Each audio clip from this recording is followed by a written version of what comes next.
Israel के हमले के बाद ईरान में हड़कंप मचा है। इजराइल के पलटवार के बाद से ईरान के सैन्य अधिकारी सदमे में हैं,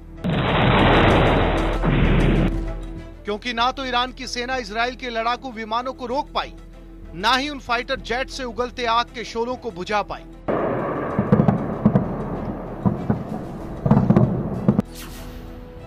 ईरान पर हमले का पुख्ता प्लान। ईरान में 3 घंटे बारूदी बारिश।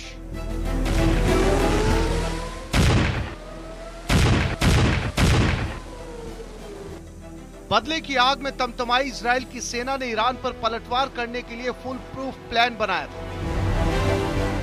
अल जजीरा के दावे के मुताबिक इजरायली विमानों ने ईरान पर हमले के लिए जॉर्डन और इराक के हवाई क्षेत्र का इस्तेमाल किया।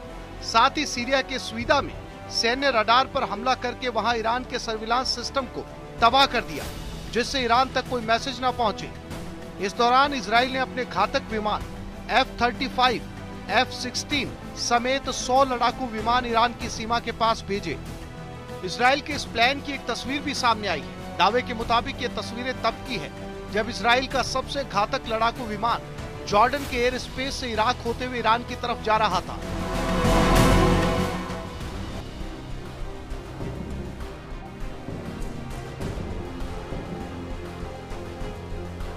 फिर अपने मिशन को पूरा कर सुरक्षित इसी रास्ते वापस इजराइल लौट आया।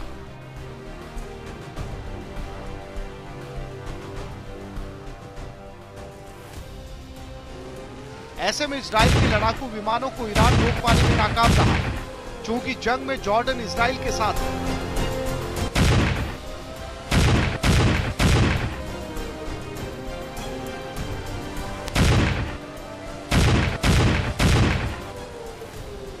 इसलिए ईरान की प्लानिंग इराक में उन लड़ाकू विमानों को रोकने की थी, लेकिन दावे के मुताबिक इजराइल के फाइटर जेट जॉर्डन और इराक के एयर स्पेस में बहुत कम ऊंचाई से उड़ रहे थे।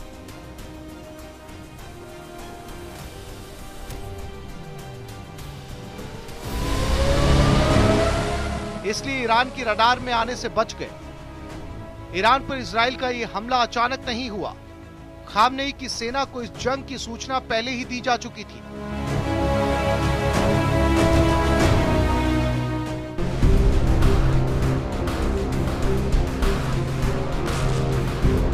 स्काई न्यूज अरेबिया के सूत्रों के मुताबिक रूस ने इजराइल के हमले की शुरुआत से कुछ घंटे पहले ईरान को इजराइल और अमेरिका के ऑपरेशन के बारे में खुफिया जानकारी दी थी, जिससे ईरान पहले ही अलर्ट हो गया था। यह भी दावा किया गया था कि इजरायली विमानों ने ईरान के हवाई क्षेत्र में प्रवेश नहीं किया और बाहर से ही हमले को अंजाम दिया। उधर ईरान पर इजराइल के पलटवार की प्लानिंग कुछ रोज पहले यानी 19 अक्टूबर की थी, लेकिन हमले से 3 रोज पहले अमेरिका से इजराइल के खुफिया दस्तावेज लीक हो गए थे,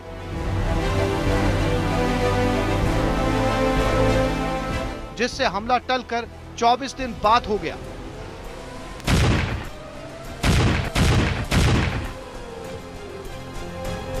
ब्यूरो रिपोर्ट, न्यूज़ 18।